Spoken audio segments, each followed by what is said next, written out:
Halo, Assalamualaikum. Selamat berjumpa lagi dengan saya Puji Astuti. Masih di kelas membangun bisnis bimbingan belajar untuk profesional pendidik. Sebelum kita memasuki ke segmen inti, yaitu Q&A mengenai materi yang sudah teman-teman ikuti di kelas prakerja. Tidak bosan saya mengingatkan kepada teman-teman sekalian agar menyelesaikan step by step program pembelajaran atau pelatihan yang ada di kelas prakerja ini. Karena teman-teman baru akan mendapatkan sertifikat pelatihan apabila teman-teman sudah menyelesaikan kelas yang teman-teman pilih.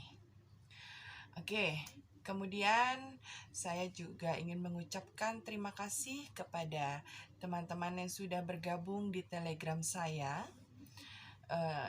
Bisa teman-teman lihat di bio video ini ya, atau di di aplikasi yang teman-teman pilih, atau di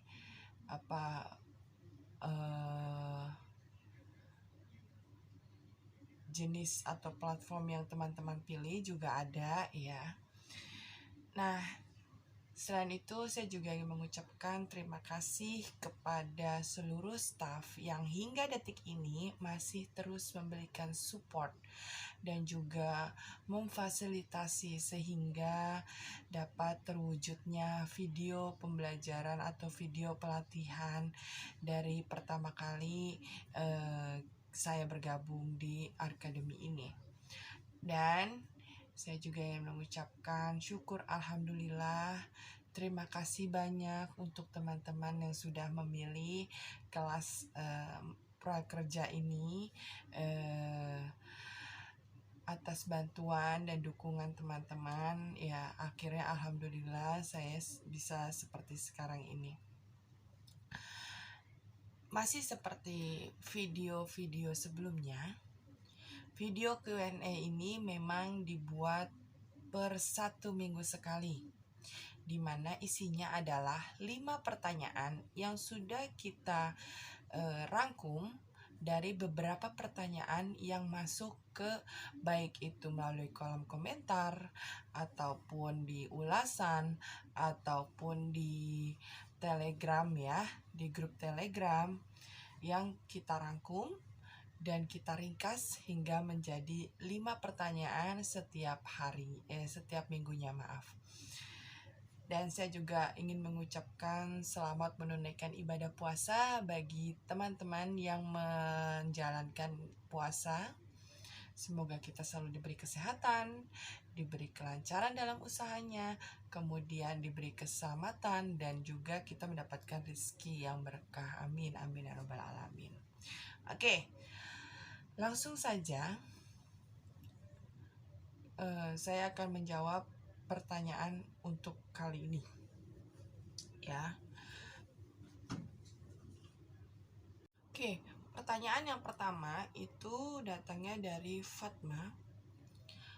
Apa perbedaan lembaga pendidikan formal, non-formal, dan informal? Oke, terima kasih Fatma untuk pertanyaannya. Saya akan menjabarkan dan coba untuk menjelaskan sedikit mengenai perbedaan lembaga pendidikan formal, non-formal, dan informal. Oke, seperti yang kita ketahui bahwa sistem pendidikan yang ada di negara Republik Indonesia atau di negara kita ini itu memiliki 3 sistem pendidikan. Ada pendidikan formal, pendidikan informal, dan pendidikan non-formal. Nah, mungkin teman-teman bisa menemukan banyak sekali artikel ataupun literasi yang membahas mengenai perbedaan ini. Dan di sini saya ingin mencoba mengulas atau menjelaskan ketiga sistem pendidikan itu perbedaannya berdasarkan pemahaman yang saya ketahui. Nah, berdasarkan Undang-Undang Sistem Pendidikan Nasional tahun 1989, pendidikan dilaksanakan dalam bentuk bimbingan, pengajaran, dan pelatihan. Banyak orang tua yang mengupayakan pendidikan bagi buah hatinya dengan jalur pendidikan yang berbeda. Jalur pendidikan adalah wahana yang dilalui peserta didik untuk mengembangkan potensi diri dalam suatu proses pendidikan yang sesuai dengan tujuan pendidikan. Di dalam Undang-Undang Nomor 20 Tahun 2003, Pasal 13 Ayat 1, dinyatakan di situ bahwa jalur pendidikan terdiri dari pendidikan formal, pendidikan nonformal, dan pendidikan informal. Nah, apa saja perbedaannya? Yang pertama kita akan membahas mengenai pendidikan formal. Pendidikan formal ini merupakan pendidikan yang diselenggarakan di sekolah-sekolah pada umumnya. Menurut pasal 1 ayat 6 Peraturan Pemerintah Nomor 17 Tahun 2010 tentang pengelolaan dan penyelenggaraan pendidikan, jalur pendidikan ini memiliki jenjang pendidikan yang jelas, mulai dari pendidikan dasar, pendidikan menengah, sampai ke pendidikan tinggi. Jalur pendidikan ini adalah yang paling umum dan sering ditempuh di Indonesia. Mengingat sifatnya yang formal dan lulusannya diakui secara nasional baik internasional juga. Nah, tujuan pendidikan secara umum yaitu untuk membentuk manusia yang memiliki kedewasaan jasmani dan rohani. Adapun beberapa karakteristik dari pendidikan formal adalah antara lain yang pertama memiliki kurikulum yang jelas. Yang kedua, memberlakukan syarat tertentu bagi peserta didik. Yang ketiga, materi pembelajaran yang digunakan bersifat akademis. Yang keempat, proses pendidikannya cukup lama. Yang kelima, tenaga pengajar harus memenuhi klasifikasi tertentu. Yang keenam, penyelenggaraan pendidikan berasal dari pihak pemerintah maupun swasta. Yang ketujuh, peserta didik mengikuti ujian formal. Yang kedelapan, adanya pemberlakuan administrasi yang seragam. Kesembilan, adanya credentials atau ijazah dan sebagainya. Itu memegang peranan penting terutama bagi penerimaan siswa pada tingkatan pendidikan yang lebih tinggi. Kemudian pendidikan nonformal. Pendidikan nonformal adalah jalur pendidikan di luar pendidikan formal yang dapat dilaksanakan secara terstruktur dan berjenjang untuk memenuhi kebutuhan pendidikan peserta didik tertentu untuk mendapatkan informasi, pengetahuan, latihan, dan bimbingan sehingga mampu bermanfaat bagi keluarga, masyarakat, dan negara. Pendidikan nonformal paling banyak terdapat pada usia dini, misalkan Taman Pendidikan Al-Quran yang banyak terdapat di masjid. Selain itu ada juga berbagai kursus, diantaranya kursus musik, bimbingan belajar, dan sebagainya. Jadi, bimbingan belajar ini termasuk ke dalam pendidikan non-formal.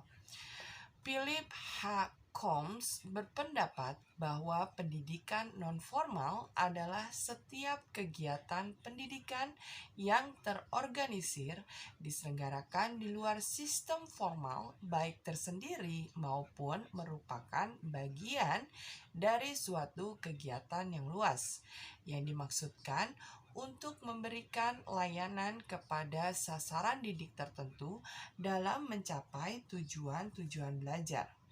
Ditinjau dari faktor tujuan belajar atau pendidikan, pendidikan nonformal ini bertanggung jawab menggapai dan memenuhi tujuan-tujuan yang sangat luas, jenisnya, level, maupun cakupannya.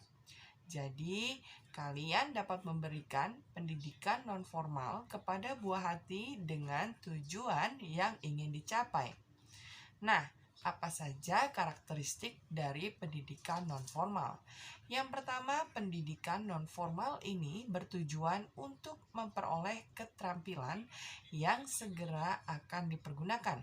Pendidikan nonformal menekankan pada belajar yang fungsional sesuai dengan kebutuhan dalam kehidupan peserta didik. Yang kedua, pendidikan nonformal ini berpusat pada peserta didik.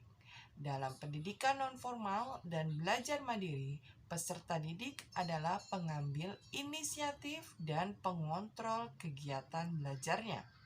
Yang ketiga, waktu penyelenggaraan pada pendidikan nonformal relatif singkat dan pada umumnya tidak berkesinambungan.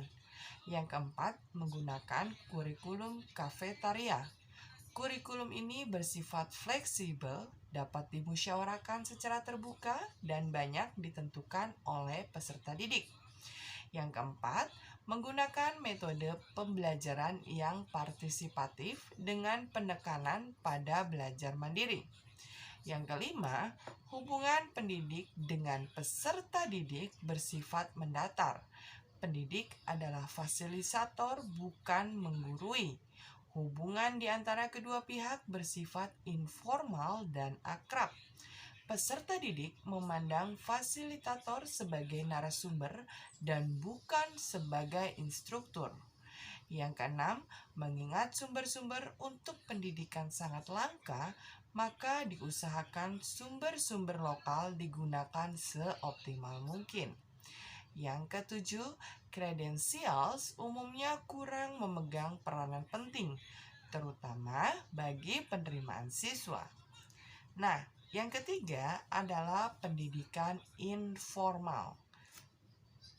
Jalur pendidikan yang ketiga ini adalah jalur pendidikan keluarga dan lingkungan berbentuk kegiatan belajar secara mandiri yang dilakukan secara sadar dan bertanggung jawab.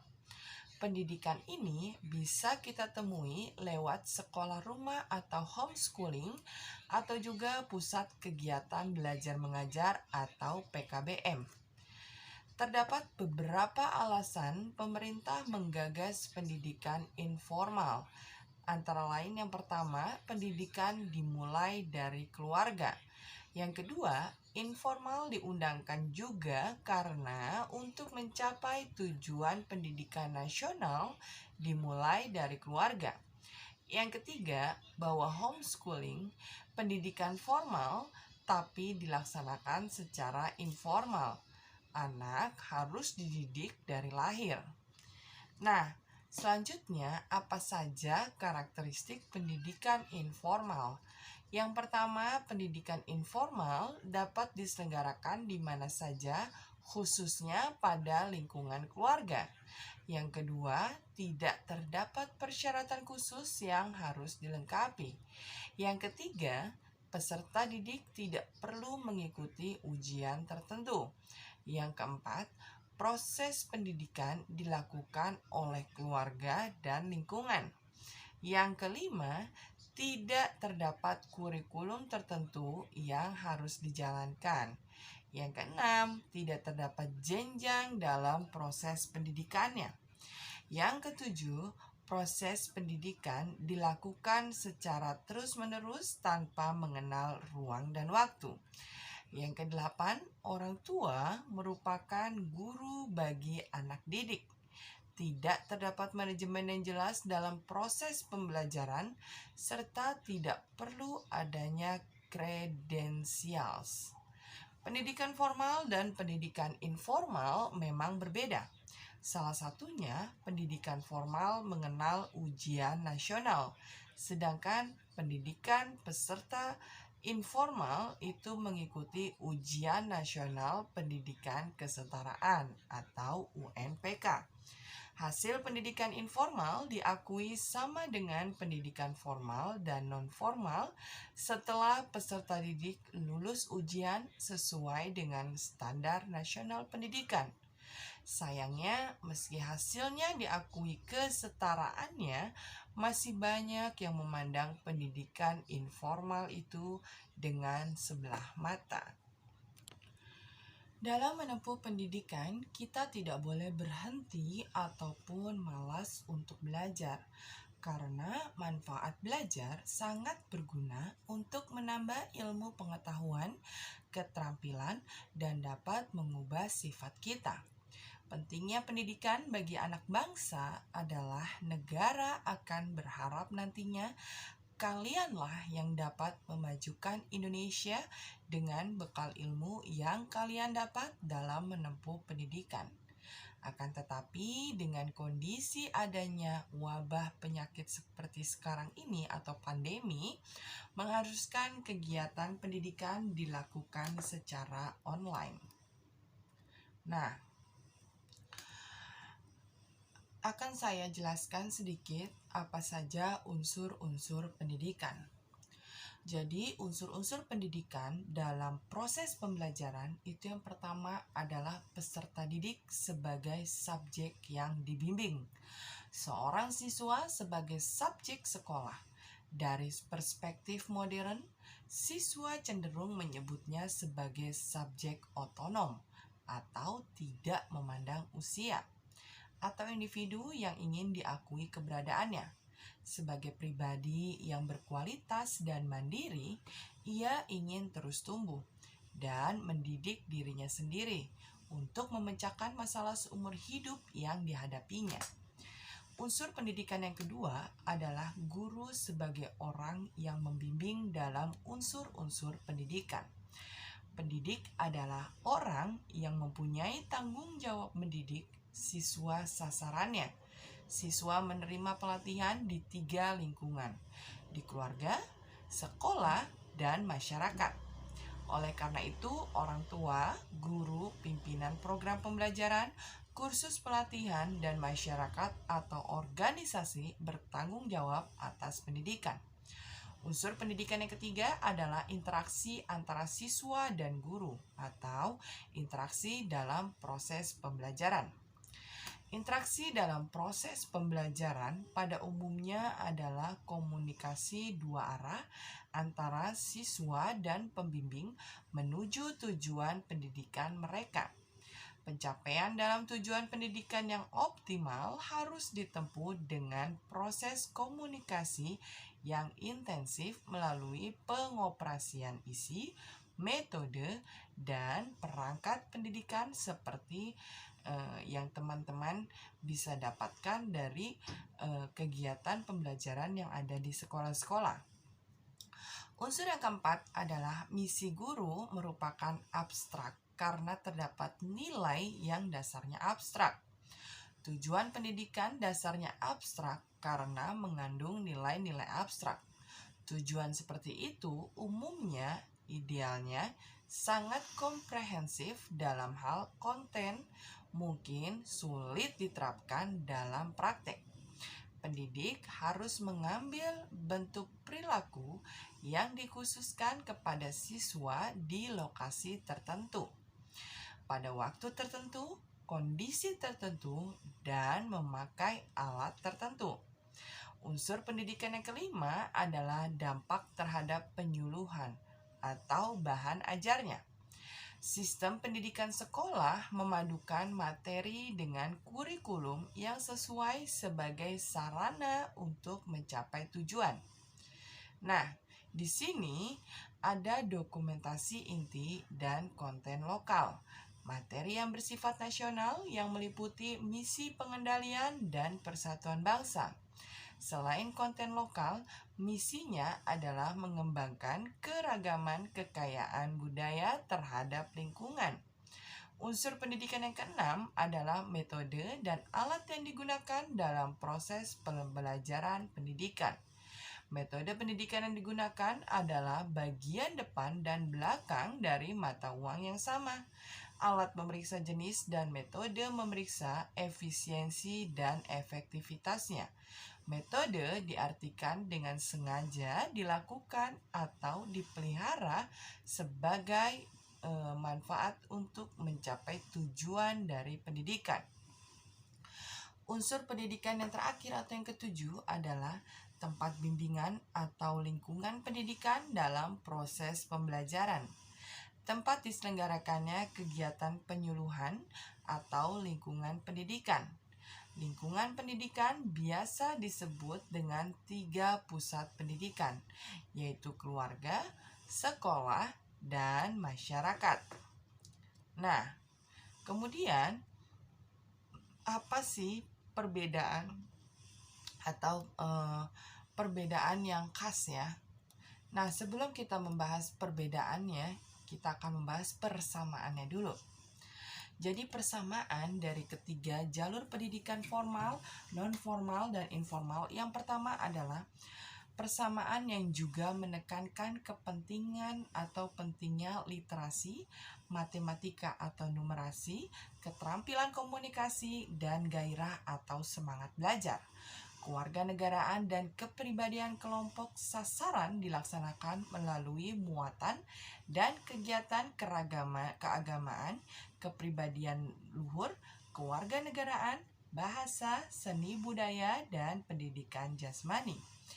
Persamaan yang kedua adalah kelompok mata pelajaran IPTEK dilakukan melalui kegiatan di bidang bahasa, matematika, ilmu pengetahuan alam, ilmu sosial, keterampilan, atau profesi. Yang ketiga, kelompok mata pelajaran ilmu pengetahuan dan teknologi dilakukan melalui kegiatan di bidang bahasa, matematika, ilmu pengetahuan alam, ilmu sosial, keterampilan atau pakar, dan teknologi informasi dan komunikasi serta muatan daerah terkait.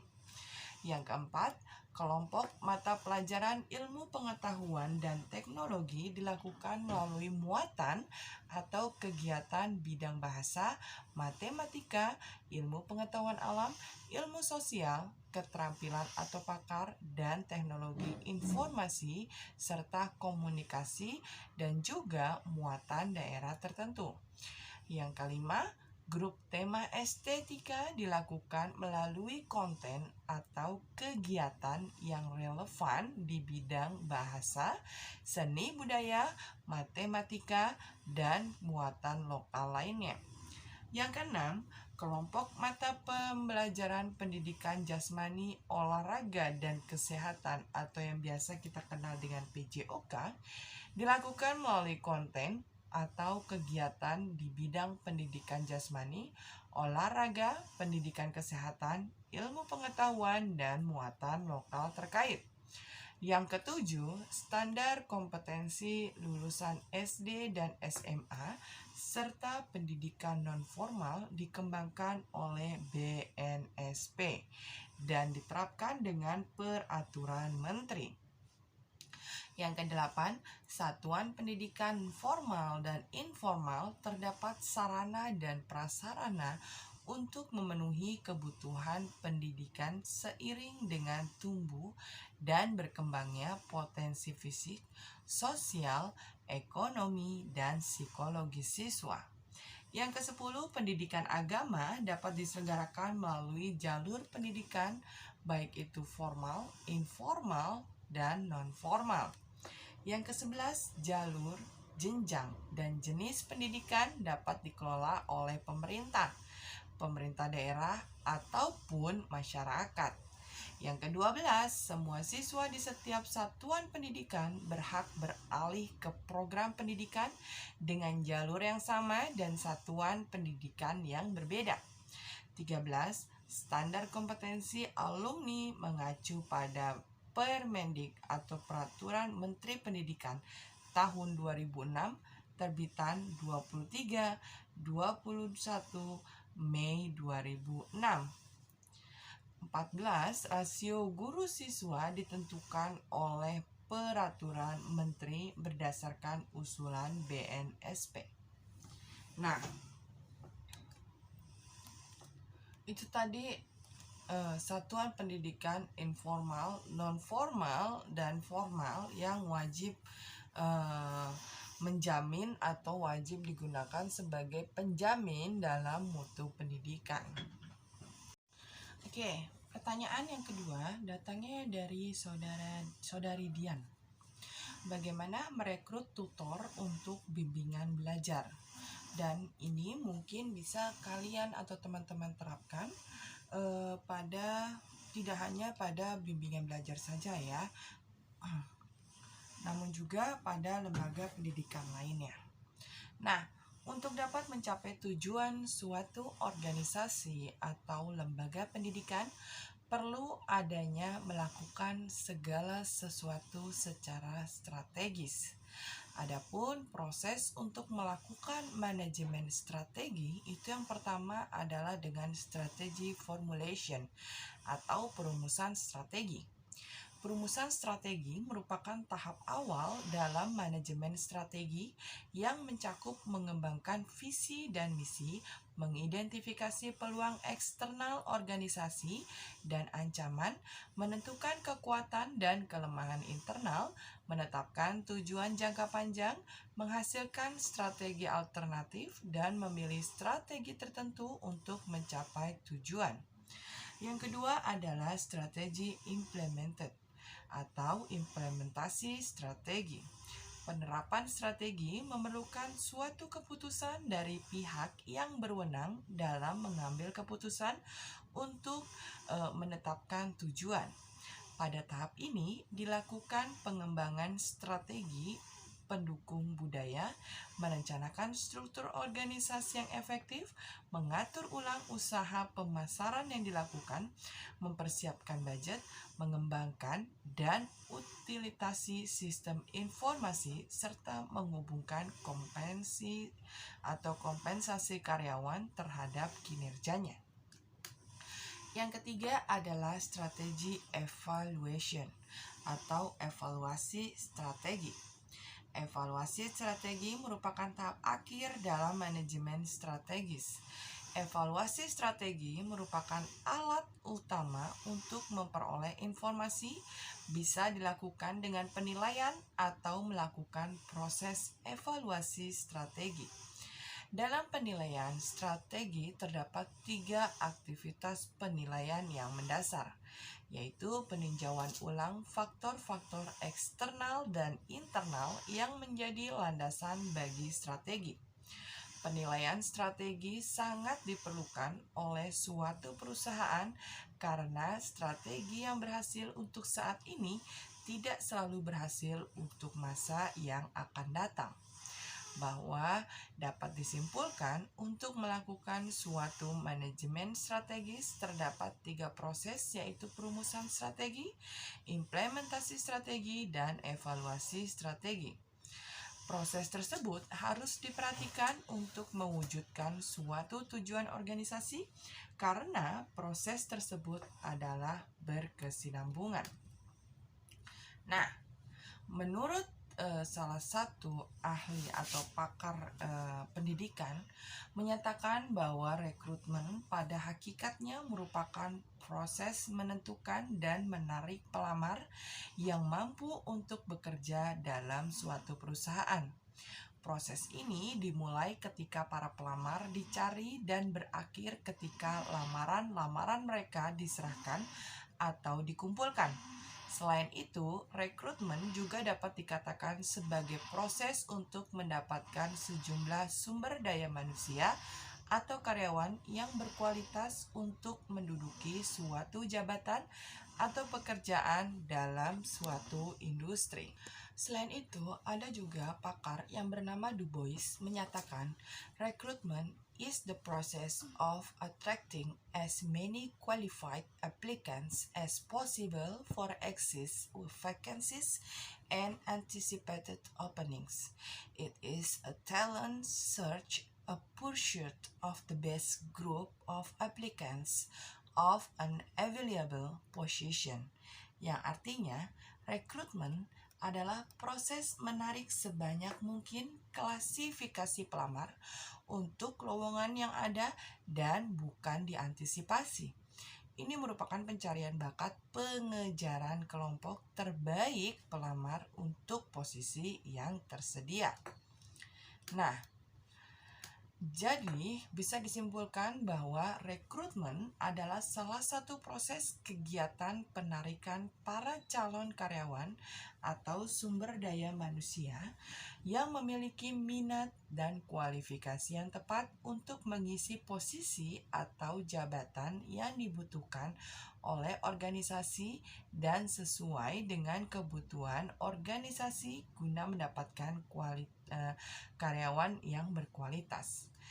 Nah, apa sih tujuan dari rekrutmen ini? Jadi tujuan dari diadakannya proses rekrutmen yang pertama adalah agar sesuai dengan program dan strategi perusahaan.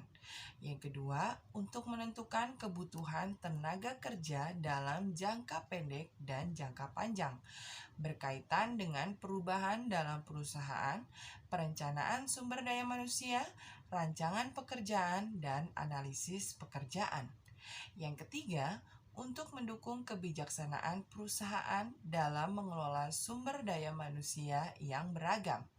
Yang keempat, membantu dalam meningkatkan keberhasilan proses pemilihan tenaga kerja dengan mengurangi calon karyawan yang jelas tidak memenuhi syarat menjadi seorang karyawan.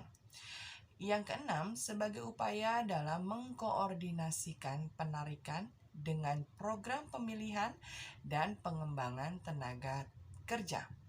Yang ketujuh, melakukan evaluasi efektif tidaknya sebagai berbagai teknik yang dilakukan dalam penarikan tenaga kerja.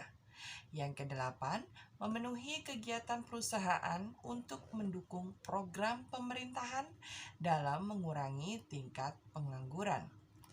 Nah, bagaimana perekrutan pada sistem pendidikan? Sumber daya manusia atau disebut dengan SDM merupakan potensi yang terkandung dalam diri manusia untuk mewujudkan perannya sebagai makhluk sosial yang dapat mengelola potensi dirinya dan seluruh potensi alam yang diketahui untuk tercapainya kesejahteraan kehidupan dalam tatanan yang seimbang. Kemudian, di sini juga ada beberapa hak dan kewajiban dari tenaga pendidik, dan ini diatur di dalam Undang-Undang Bab ke-11 Pasal 40 Ayat 1 dan 2 yang bunyinya pada poin A, pendidik dan tenaga pendidik berhak memperoleh 1. Penghasilan dan jaminan kesejahteraan sosial yang pantas dan memadai. 2. Penghargaan sesuai dengan tugas dan prestasi kerja. 3. Pembinaan karir sesuai dengan tuntutan pengembangan kualitas. 4. Perlindungan hukum dalam melaksanakan tugas dan hak atas kekayaan intelektual. Dan yang kelima, kesempatan untuk menggunakan sarana prasarana dan fasilitas pendidikan untuk menunjang kelancaran pelaksanaan tugas. Pada poin B, tenaga pendidik dan kependidikan berkewajiban yang pertama, menciptakan suasana pendidikan yang bermakna, menyenangkan, kreatif, dinamis, dan dialogis. Yang kedua, memiliki komitmen secara profesional untuk meningkatkan mutu pendidikan. Yang ketiga, memberi teladan dan menjaga nama baik lembaga, profesi, dan kedudukan sesuai dengan kepercayaan yang telah diberikan kepadanya. Nah, jadi dapat diambil kesimpulan bahwa tenaga pendidik atau guru adalah orang yang bekerja untuk menyampaikan suatu ilmu kepada orang lain dan juga orang yang dapat mengubah sikap dan tingkah laku seseorang agar menjadi lebih baik, dan apapun pengajarannya dapat berupaya memberi ilmu pengetahuan yang belum ia ketahui dan dapat berupa suatu keterampilan untuk bekal masa depan di kemudian hari agar terciptanya kedewasaan diri di peserta didik.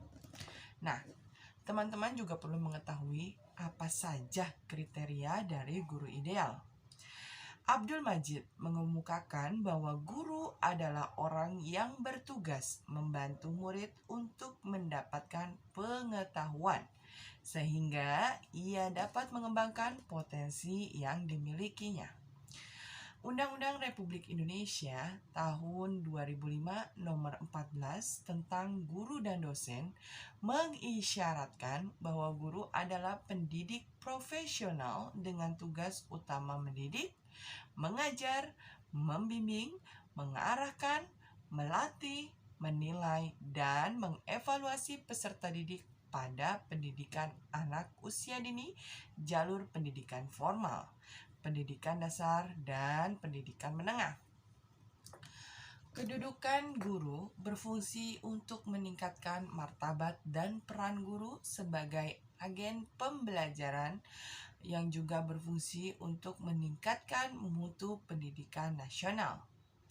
Nah, yang dimaksud dengan guru sebagai agen pembelajaran atau learning agent adalah peran guru sebagai fasilitator, motivator, pemicu, perekayasa pembelajaran, dan pemberi inspirasi belajar bagi peserta didik. Jadi kriteria guru ideal itu adalah yang dapat memenuhi 4 standar kompetensi dasar yang harus dimiliki oleh setiap guru dan juga didukung dengan standar-standar seperti standarisasi mental, standarisasi sosial, standarisasi spiritual, standarisasi fisik, standarisasi intelektual, standarisasi moral, dan standarisasi psikis demi tercapainya kualitas guru atau tenaga pendidik yang berkualitas dan memenuhi kebutuhan sekolah serta lembaga pendidikan. Nah, apa saja kualifikasi dari proses rekrutmen menurut Burhanuddin Yusuf? Yang pertama adalah keahlian. Keahlian merupakan salah satu kualifikasi utama yang menjadi dasar dalam proses seleksi, kecuali bagi jabatan yang tidak memerlukan keahlian. Yang kedua adalah pengalaman. Pengalaman pelamar cukup penting dalam karakter yang diperlukan oleh perusahaan karena dipandang lebih mampu melaksanakan tugasnya. Yang ketiga adalah usia. Usia sangat ditentukan dalam proses seleksi. Biasanya perusahaan atau lembaga pendidik akan mencari usia muda yang lebih fresh ketimbang usia lanjut yang tenaganya relatif terbatas. Kemudian yang keempat adalah jenis kelamin. Jenis kelamin sering pula diperhatikan, terlebih-lebih untuk jabatan tertentu. Yang keenam adalah pendidikan. Kualifikasi pelamar merupakan cermin dari hasil pendidikan dan pelatihan sebelumnya yang akan memenuhi hasil seleksi selanjutnya dan memungkinkan penempatan dalam organisasi apabila pelamar yang bersangkutan nantinya diterima. Yang keenam adalah kondisi fisik. Kondisi fisik seseorang pelamar kerja turut memegang peranan penting dalam proses seleksi. Yang ketujuh adalah penampilan fisik. Penampilan fisik ini merupakan kualifikasi tambahan, namun dipertimbangkan dalam jabatan tertentu. Yang kedelapan adalah temperamen. Sifat temperamen adalah bawaan seseorang yang berhubungan langsung dengan emosi seseorang. Yang kesembilan adalah bakat. Bakat atau aptitude, seseorang calon pelamar turut pula memegang kunci sukses dalam proses seleksi. 10. Karakter. Berbeda dengan temperamen, karakter dapat berubah dengan melalui pendidikan sebagai temperamen yang tidak dapat diubah. Nah, untuk perekrutan tutor atau tenaga pengajar pada bisnis bimbingan belajar, kita bisa merekrut para mahasiswa dan pengangguran sebagai karyawan. Segala posisi mulai dari kepala cabang, staf administrasi, hingga tutor diserahkan kepada para mahasiswa. Nah, kita juga bisa menggunakan atau memanfaatkan kemampuan yang kita miliki. Jadi apabila kita ingin membuka bimbingan belajar yang kita selenggarakan di rumah, maka sudah pasti kita akan mengajar atau terjun langsung ke bimbingan belajar tersebut. Jadi apabila sistemnya seperti itu, maka kita tidak memerlukan atau belum memerlukan tenaga tambahan karena kita masih dalam proses pengembangan atau bagaimana kita tetap konsisten dalam bisnis bimbingan belajar ini. Membangun bisnis bimbingan belajar, kemudian akhirnya kita bisa membuka cabang di mana-mana, kemudian bisa mengembangkan bisnis yang sudah kita jalani ini. Oke, pertanyaan yang ketiga datangnya dari Saudara Irwan. Bagaimana sistem penggajian tutor pada bimbingan belajar? Atau bagaimana cara menentukan gaji guru pengajar di bimbel? Nah, guru merupakan komponen utama dari suatu kursus atau bimbingan belajar. Pada saat kalian membuka bimbel, selain kompetensi guru, pastikan kalian juga telah merumuskan konsep penetapan gaji pengajarnya. Penentuan gaji guru dan pengajar sangat krusial dalam menentukan keberlangsungan usaha bimbingan belajar kalian. Di sini, saya akan membagikan beberapa tips untuk kalian yang ingin membuka bisnis bimbingan belajar. Saran dari saya ini hanya masukan, belum tentu benar dan belum tentu juga salah. Saran saya ini berdasarkan apa yang saat ini ada di lapangan atau berdasarkan pengalaman pribadi saya. Nah, yang pertama, penetapan gaji pengajar bimbel per siswa yang diajar. Sistem ini cocok untuk kalian yang sistem pembelajarannya adalah privat. Dengan kata lain, satu guru, satu siswa. Bagaimana cara menghitungnya? Bimbel tentunya memiliki beberapa level. Contoh, beberapa kursus Inggris yang punya beberapa level atau kursus seperti Kumon yang juga punya beberapa level. Setiap level bisa ditentukan rate per guru. Misal, apabila guru A mengajar siswa level 1, maka rate mengajarnya adalah 60.000. Dan apabila mengajar siswa level 2, maka rate-nya 70.000 dan seterusnya. Yang kedua, gaji guru berdasarkan jam mengajar. Sistem ini cocok untuk diterapkan pada kursus di mana gurunya mahasiswa yang jam mengajarnya cukup fleksibel. Bagaimana cara menghitungnya? Kursus biasanya memiliki jam-jam tertentu yang istilahnya adalah jam sibuk, yaitu jam pulang sekolah siswa, biasanya antara jam 1 sampai jam 3. Nah, guru yang hadir pada jam 10 sampai jam 12 akan diberikan rate misalnya 10.000 per jam.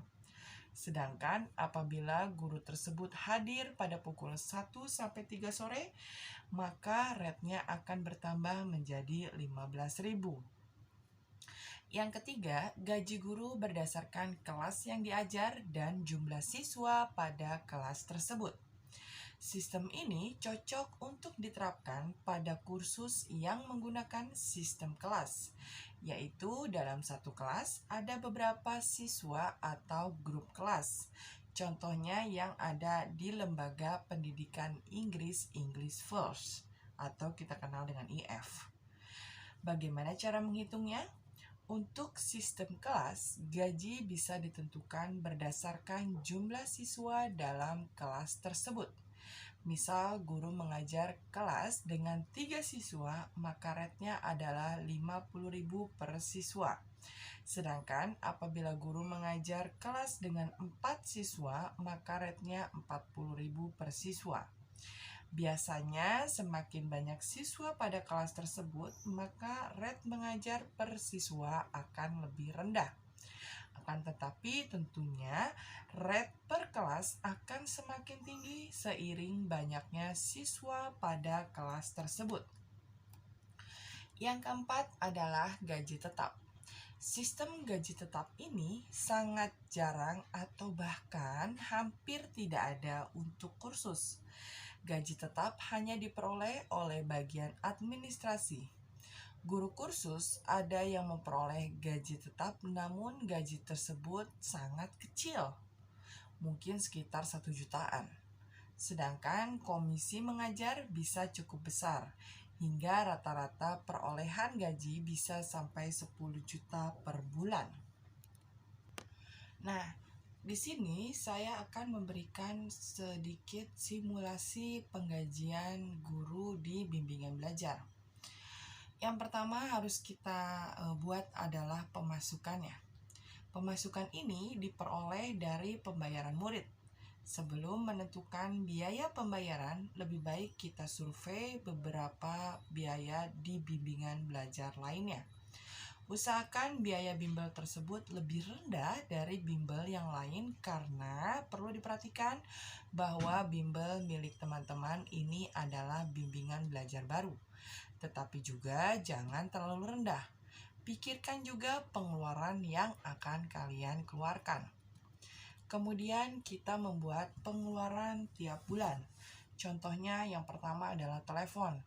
Kemudian ada listrik, air, gedung apabila teman-teman menyewa tempat, pembelian ATK atau alat tulis, gaji guru dan karyawan, serta biaya tidak terduga.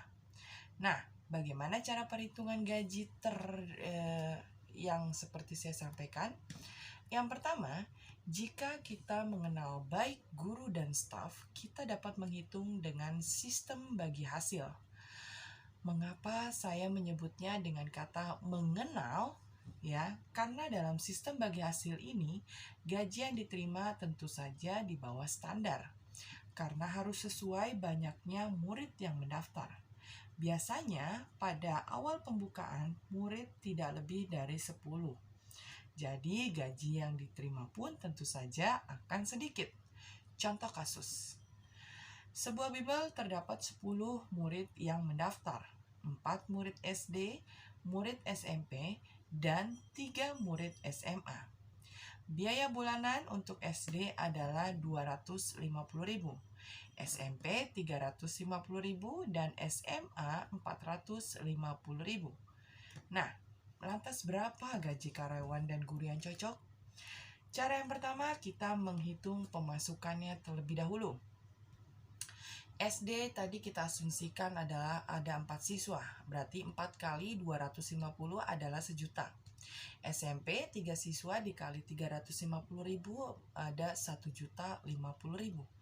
SMA 3 siswa kita kalikan dengan biaya per bulan 450.000 adalah 1.350.000. Pembagiannya, pemilik 20%, berarti 680.000. Pembayaran telepon, air, listrik, dan ATK 30%, berarti 1.020.000. Pembayaran gaji guru dan karyawan 50%, yang artinya 1.700.000. Guru SD, SMP, dan SMA serta karyawan masing-masing 25%, yang artinya Rp425.000. Pakai cara yang kedua. Pemasukan untuk siswa SD. 4 dikali biaya bulanan 250.000 adalah 1 juta rupiah. Nah, pembagiannya, pemilik mendapatkan 20%, yaitu 200.000. Guru 35%, yaitu 350.000. Pembayaran telepon, air, dan lain-lain 30%, yaitu 300.000. Staf karyawan 15%, 150.000. Pemasukan SMP 3 kali 350.000 rupiah per bulan, yang artinya 1.050.000 rupiah. Pembagiannya, sama pemilik 20% yang sebesar Rp210.000, guru 35% hingga mendapatkan Rp367.500, pembayaran listrik, air, dan lain-lain 30% yaitu sebesar Rp315.000. Staf karyawan 15% yang artinya akan mendapatkan Rp157.500. Kemudian pemasukan SMA 3 dikali Rp450.000 adalah Rp1.350.000. Pembayarannya pemilik 20% yang artinya Rp270.000. Guru 35% yang artinya Rp472.500. Pembayaran telepon, listrik, dan lain-lain 30% yaitu sebesar Rp405.000. Staf karyawan 15% yang artinya Rp202.500. Jadi bisa kita simpulkan pemilik akan mendapatkan Rp680.000, guru SD mendapatkan Rp350.000, guru SMP mendapatkan Rp367.500, guru SMA Rp472.500, staf karyawan Rp410.000, pembayaran listrik, air, dan lain-lain Rp1.020.000. Staf karyawan yang saya maksud itu adalah resepsionis, merangkap administrasi, pengambilan bank soal, dan bertanggung jawab atas kebersihan tempat bimbel. Nah, cara yang kedua, jika kita memiliki dana yang besar, itu tentu saja lebih mudah memperhitungkannya. Tergantung berapa dana yang tersedia, dan itu tergantung juga pemiliknya. Berapa gaji guru dan karyawannya? Oke, pertanyaan yang keempat. Datangnya dari Saudara Imam. Apa perbedaan strategi pemasaran dengan promosi? Oke, untuk teman-teman yang sudah mengikuti kelas saya dari awal, pasti atau mungkin sudah pernah mendengar penjelasan mengenai pertanyaan ini. Tapi di sini akan saya kembali ulang yang mungkin bermanfaat bagi teman-teman yang baru bergabung, sehingga akan lebih memberikan pemahaman, karena kita ketahui bahwa orang awam akan menganggap strategi pemasaran ini sama dengan promosi. Namun serupa tapi tak sama. Itulah peribahasa yang menggambarkan mengenai perbedaan pemasaran dengan promosi. Perbedaan promosi dan pemasaran menjadi salah satu hal yang banyak ditanyakan oleh para pemilik bisnis ketika mereka ingin melakukan sesuatu untuk mengembangkan bisnis mereka. Keduanya seringkali digunakan dalam berbagai macam kesempatan. Tiap bisnis mungkin sudah menerapkan keduanya, namun masih banyak juga yang belum mengerti bahwa dua hal ini, yaitu pemasaran dengan promosi, adalah hal yang berbeda satu sama lain. Memahami perbedaan ini akan dapat membuat kalian lebih mudah dalam menyusun berbagai rencana pemasaran serta memilih sarana promosi yang tepat. Lalu bagaimana cara untuk bisa membedakan antara promosi dengan pemasaran? Kita bisa mengenali perbedaan dari hal ini dengan mengetahui pengertian dan fungsi dari keduanya. Secara umum, pemasaran dianggap sebagai proses menciptakan, mengomunikasikan, dan memberikan nilai kepada audiens. Sedangkan promosi adalah tindakan menyebarkan berita tentang suatu produk atau jasa. Jika pernyataan tersebut masih belum memberikan kalian gambaran mengenai perbedaan keduanya, maka di sini saya akan memberikan penjelasan yang mungkin bisa membantu teman-teman sekalian dalam memahami apa itu perbedaan promosi dan pemasaran. Untuk bisa memahami letak perbedaan mengenai dua hal ini, kita akan butuh pemahaman yang lebih baik mengenai pengertian, tipe, dan keuntungannya. Nah, apa itu promosi? Promosi adalah ketika kalian menciptakan sebuah produk atau jasa yang bisa memenuhi kebutuhan atau menciptakan keinginan dalam diri seseorang dengan tujuan menarik calon pembeli. Kemudian memberitahukan atau menawarkan hal tersebut kepada khalayak yang lebih ramai.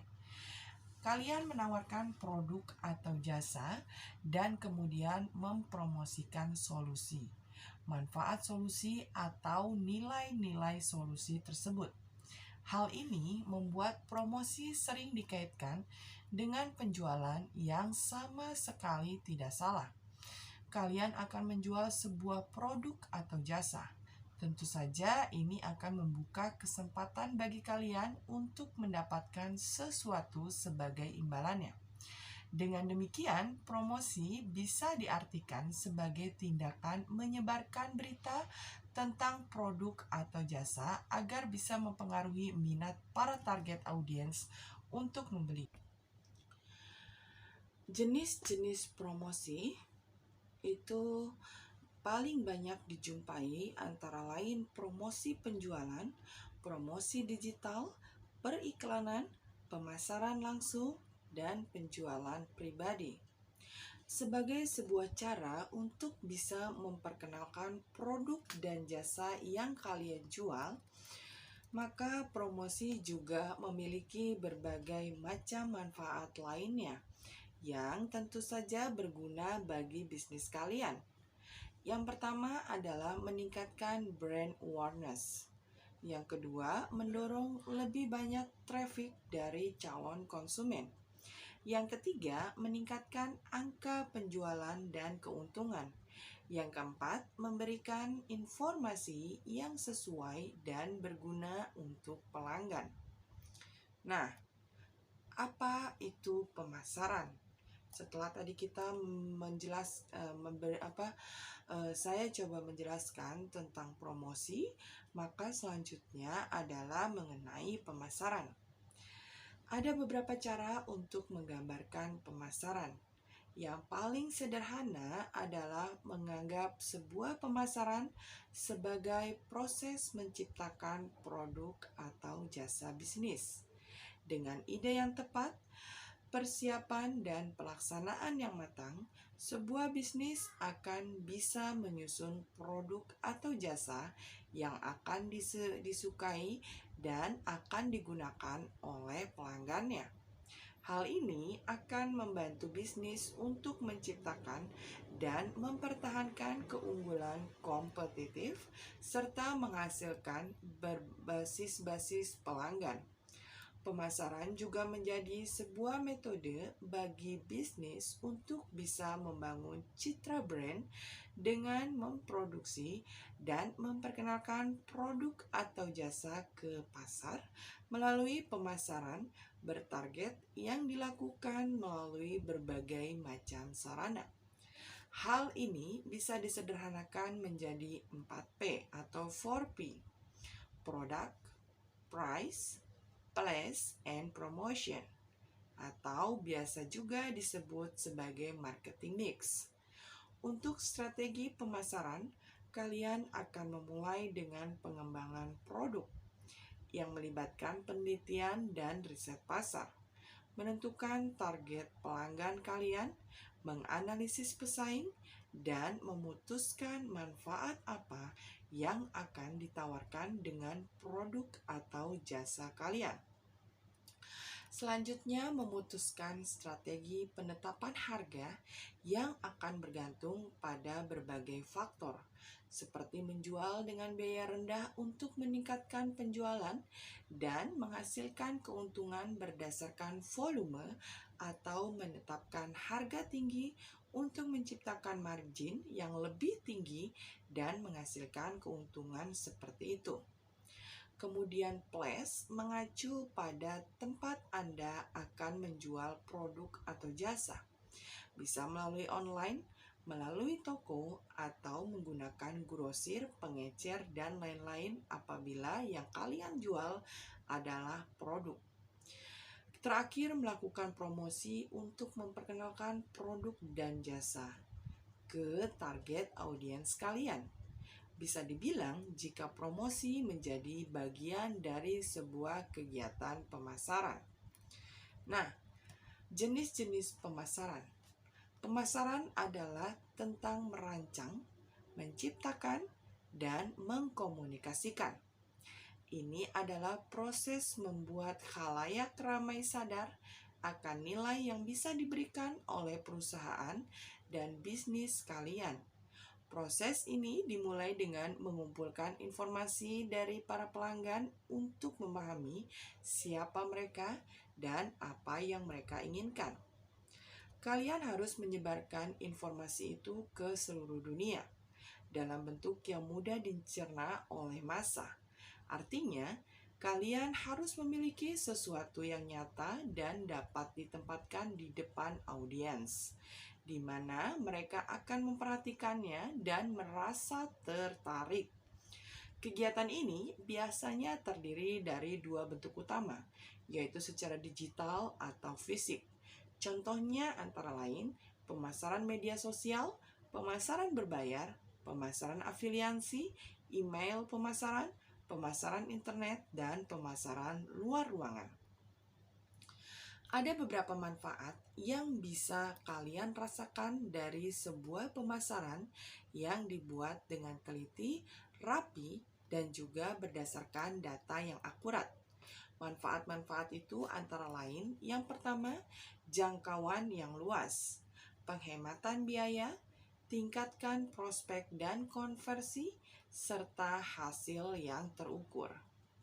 Selain mengetahui perbedaan dari keduanya, yaitu mengenai promosi dan pemasaran, dari segi pengertian dan jenisnya, penting bagi kita untuk mengetahui waktu yang tepat untuk menggunakannya. Pemasaran seringkali terjadi ketika sebuah perusahaan ingin menjangkau jumlah orang sebanyak mungkin dan mempromosikan produk dan jasanya. Mencakup penyebaran pesan melalui media sosial, iklan cetak, dan segala bentuk promosi lainnya. Sedangkan itu, promosi lebih banyak mengacu pada waktu ketika bisnis tidak dalam posisi untuk secara aktif memasarkan produk atau jasanya. Contohnya seperti ketika perusahaan sedang berkembang dan berusaha untuk mempromosikan produknya kepada pelanggan yang sudah ada atau pelanggan potensial. Bagi pemilik bisnis, membedakan antara pemasaran dan promosi adalah hal yang wajib. Pemasaran bisa menjadi fokus yang lebih besar dengan menjadikan promosi bagian di dalamnya. Pemasaran adalah proses memperkenalkan brand kepada audiens yang ditargetkan.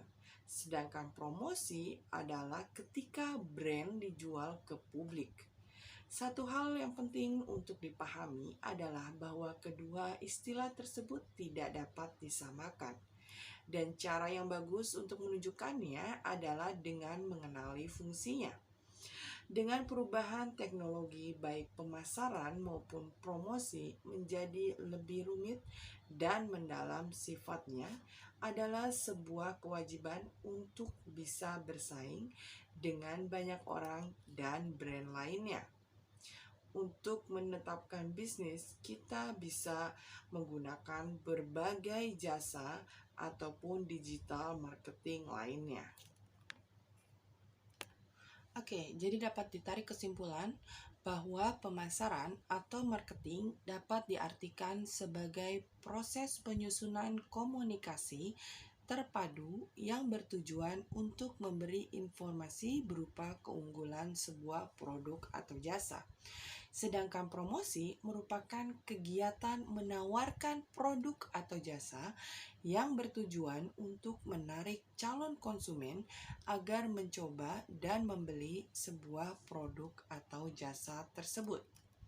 Secara garis besar, pemasaran memiliki berbagai kegiatan dalam dunia bisnis yang bertujuan untuk memuaskan pelanggan atau konsumen, di mana kegiatan pemasaran meliputi perencanaan produk, penetapan harga, mempromosikan atau memperkenalkan produk, serta melakukan distribusi barang. Sedangkan promosi memiliki kegiatan yang berfokus kepada penjualan produk yang bertujuan untuk meningkatkan angka penjualan produk. Dalam pemasaran, kalian akan lebih mengenal istilah marketing mix sebagai strategi pemasaran. Sedangkan dalam promosi, kalian akan mengenal istilah promotion mix.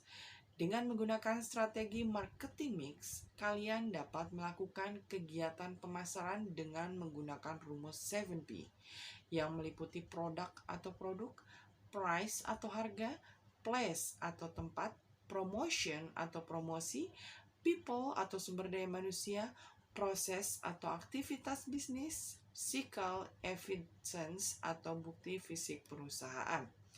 Sedangkan promotion mix merupakan salah satu variabel yang ada pada marketing mix dan memiliki 6 strategi yang mencakup iklan atau advertising, sell promotion atau promosi penjualan, publicity atau publisitas, personal selling atau penjualan personal, direct marketing atau pemasaran langsung, dan interactive media atau media interaktif.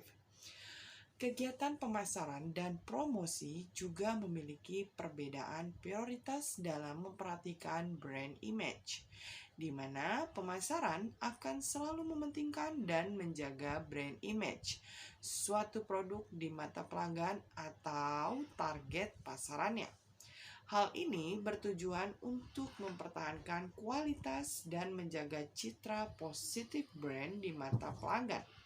Sedangkan promosi pada umumnya tidak terlalu mementingkan brand image dan akan lebih mementingkan cara menarik konsumen untuk mencoba dan membeli produk yang ditawarkan. Dalam menjalankan kegiatan pemasaran layanan terbaik, khususnya layanan after sales atau sesudah transaksi pembelian, memiliki peran yang penting bagi kelangsungan suatu produk. Karena itulah, kegiatan pemasaran sangat memprioritaskan kepuasan pelanggan sebelum atau sesudah melakukan transaksi. Sedangkan untuk kegiatan promosi biasanya tidak terlalu mementingkan layanan dikarenakan hanya berfokus pada cara bagaimana mendapatkan angka penjualan yang tinggi. Nah, itulah tadi penjelasan singkat mengenai perbedaan antara promosi dengan pemasaran. Oke, masuk ke pertanyaan yang terakhir pada Q&A atau video Q&A untuk kesempatan kali ini. Datangnya dari saudari Yanti. Bagaimana kiat agar usaha atau bimbel kita dapat cepat berkembang? Bagi sebagian orang, memiliki cita-cita untuk menjadi pengusaha besar dan sukses adalah impian yang harus dicapai. Akan tetapi, hanya sebagian kecil saja yang bisa mewujudkan cita-cita tersebut. Pasalnya, untuk mengembangkan usaha menjadi besar dari awal tidaklah semudah membalikan telapak tangan.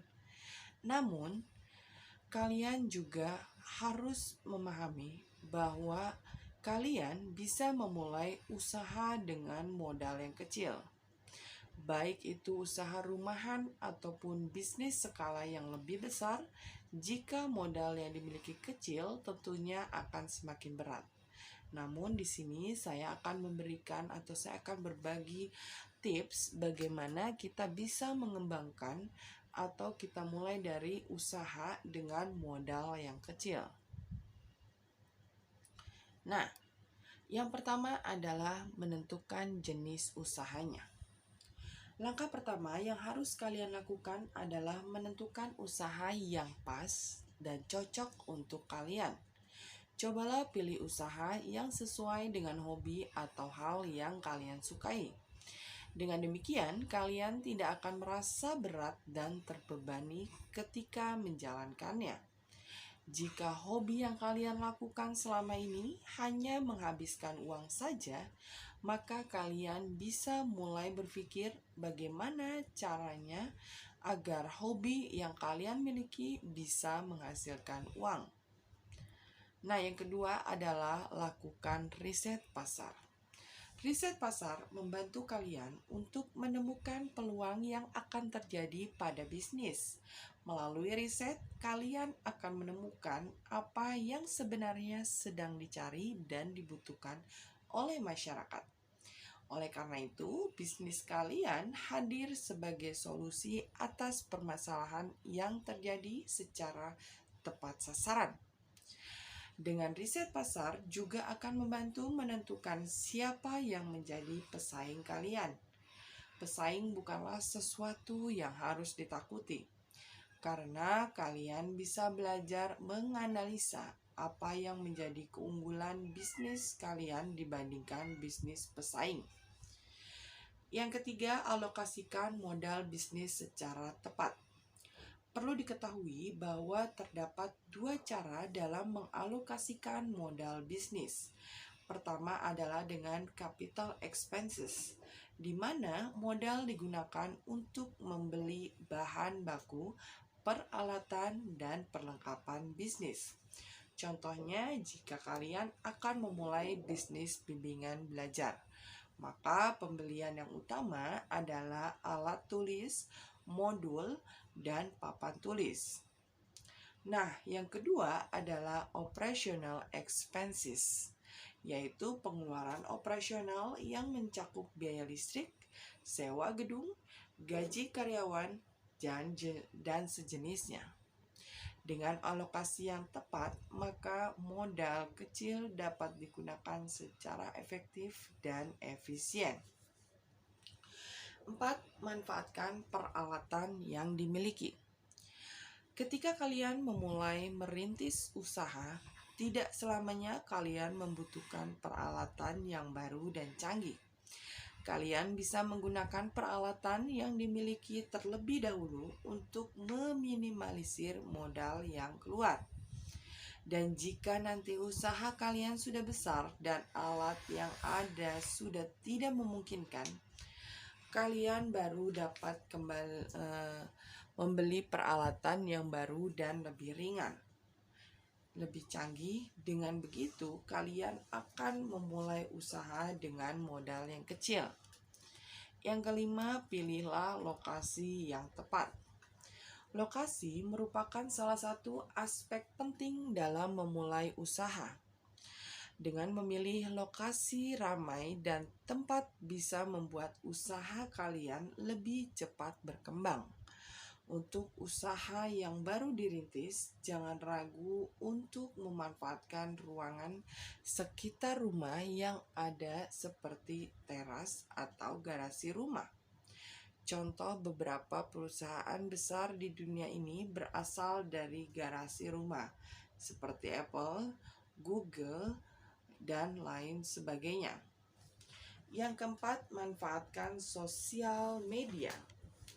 Kalian bisa memanfaatkan kecanggihan sosial media saat ini, karena dengan sosial media kalian bisa melakukan promosi secara gratis dan menjalankan lebih banyak calon pelanggan hingga keluar pulau dan luar negeri.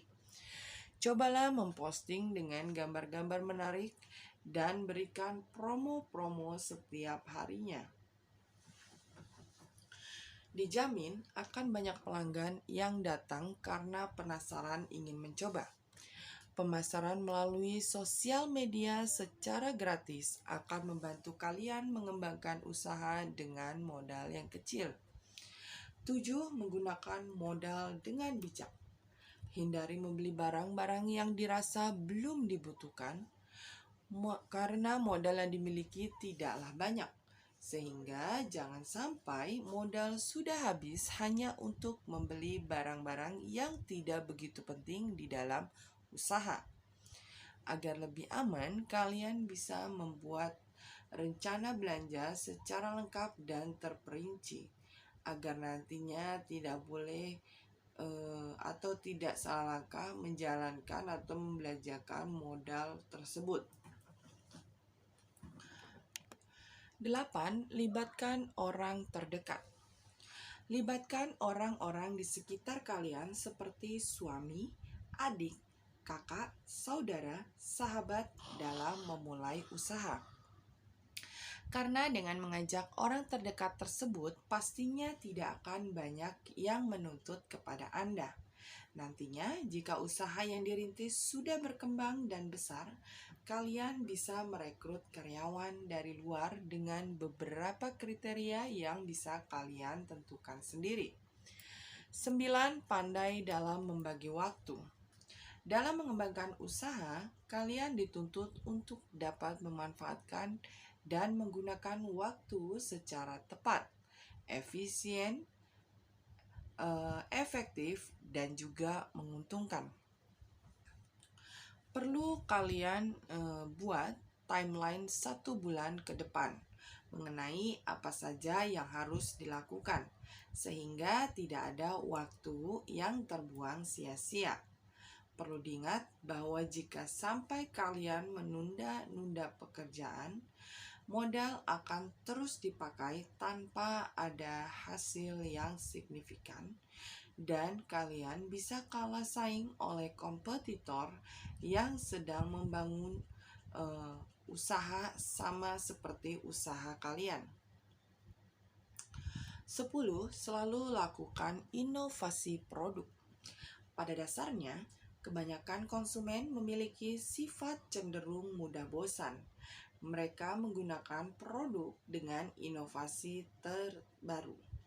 Jika konsumen sudah bosan, pastinya konsumen akan pindah ke lain tempat yang merasa lebih menarik dari sebelumnya.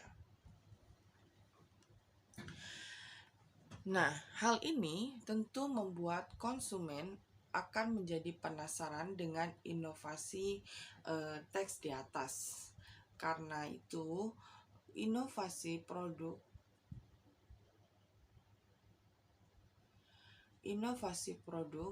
sangat dibutuhkan oleh Anda yang ingin mempertahankan dan mengembangkan usaha. 11. Temukan bahan baku berkualitas dengan harga yang murah. Cobalah untuk mencari supplier bahan baku yang mampu memberikan kualitas bagus namun harganya murah. Silakan kalian cari di internet maupun bertanya pada pebisnis lain untuk mendapatkan informasinya. Jangan ragu untuk melakukan negosiasi harga kepada supplier agar bisa memberikan harga yang terjangkau. 12. Jadilah yang terbaik. Dalam menjalankan usaha, jangan pernah setengah-setengah. Setiap hal yang dilakukan, kalian harus memiliki keyakinan yang kuat. Apapun yang kalian jual harusnya yang terbaik. Jika kalian kalah dengan kompetitor usaha yang sejenis, kalian dapat masuk ke dalamnya dengan membeli produk atau menggunakan jasanya. Kemudian pelajari apa bedanya dengan usaha yang kalian lakukan. Kalian tinggal melakukan modifikasi dari produk kompetitor dan diterapkan dalam usaha kalian.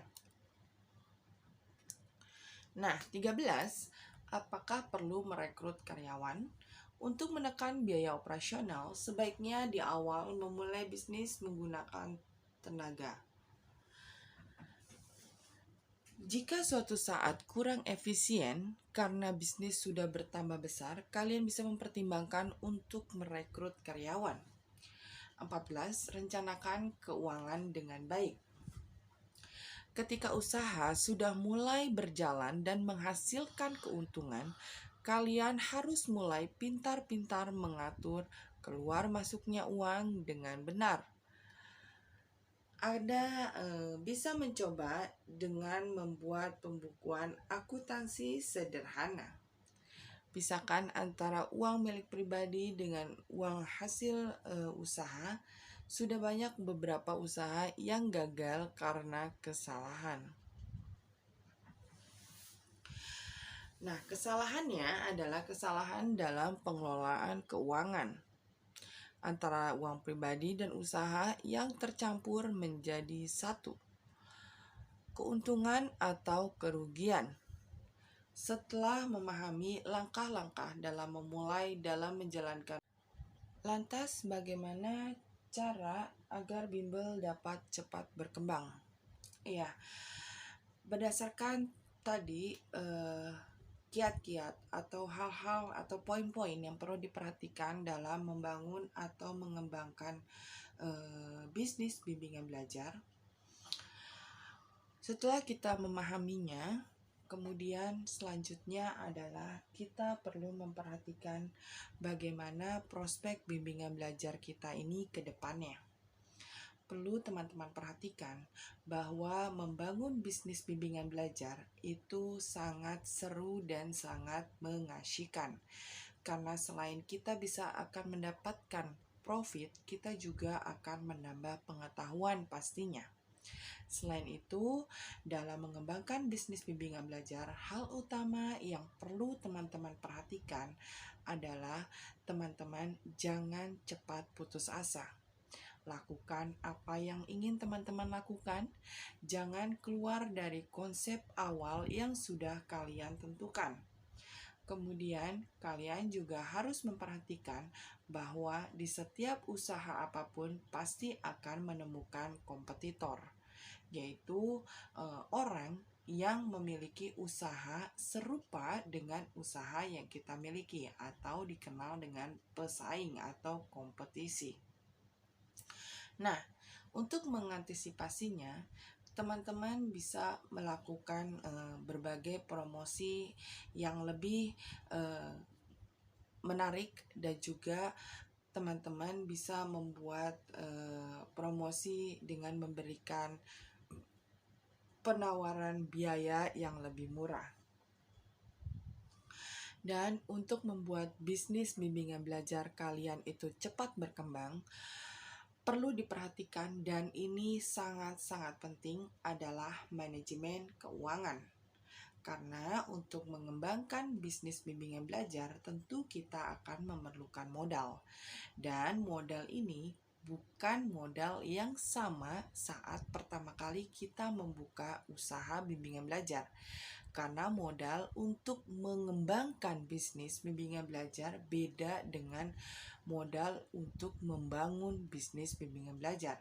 Pada saat teman-teman sudah mengembangkan bisnis yang teman-teman lakukan, maka modal yang didapat adalah keuntungan dari bimbingan belajar, mulai dari membangun bisnisnya itu sampai pada saat teman-teman sudah memutuskan ingin mengembangkan bimbingan belajar. Nah, itu tadi pertanyaan demi pertanyaan yang sudah saya jawab dan saya jelaskan sedemikian rupa. Semoga apa yang saya sampaikan dapat bermanfaat bagi teman-teman.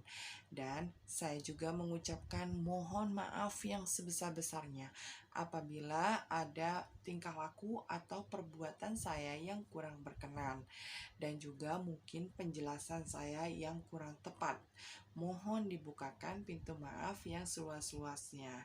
Saya juga selalu menunggu pertanyaan demi pertanyaan dari teman-teman, baik yang berhubungan dengan bisnis bimbingan belajar ataupun bisnis lainnya. Boleh ya teman-teman mengirimkan pertanyaan melalui kolom komentar ataupun melalui dashboard aplikasi yang teman-teman pilih dari program prakerja, ataupun teman-teman mengikuti atau join di grup Telegram saya ya, bisa teman-teman lihat di bio YouTube ini.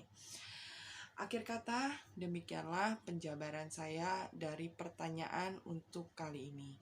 Semoga memberikan manfaat. Akhirul kalam, billahi taufiq wal hidayah. Wassalamualaikum warahmatullahi wabarakatuh. Sampai berjumpa lagi.